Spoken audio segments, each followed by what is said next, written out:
السلام علیکم دوستو، آج ہم جانیں گے ایک ایسے شخص کے بارے میں جن کو نہ صرف ہندوستان بلکہ ساری دنیا جانتی ہے۔ میں بات کر رہا ہوں داعی اسلام حضرت مولانا کلیم صدیقی صاحب کے بارے میں، جو اتر پردیش ضلع مظفر نگر گاؤں فلت کے رہنے والے ہیں۔ آپ کی تعلیم دارالعلوم ندوۃ العلماء لکھنؤ سے ہوئی۔ آپ کے استاذ حضرت مولانا علی میاں ندوی، جن کو خانہ کعبہ کی چابی دے دی گئیں، آپ ان کے خلیفہ ہیں۔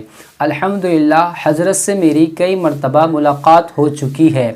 آپ کی عادت نیک طبیعت، سادہ مزاج ہے۔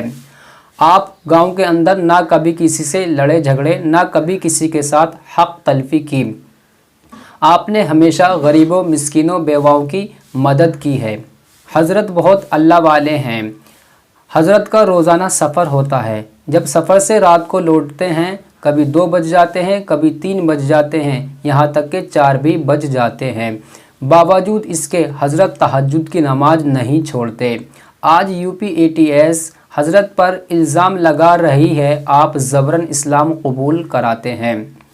آپ سبھی سے گزارش ہے، حضرت کے لیے دعا کریں، جلد از جلد باعزت بری ہو جائے۔ دوستو، اگر آپ حضرت کے بارے میں زیادہ جاننا چاہتے ہیں تو اس ویڈیو کو لائک کر دیں، شیئر کر دیں اور چینل کو سبسکرائب کر لیں۔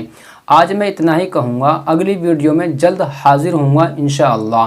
تب تک کے لیے السلام علیکم۔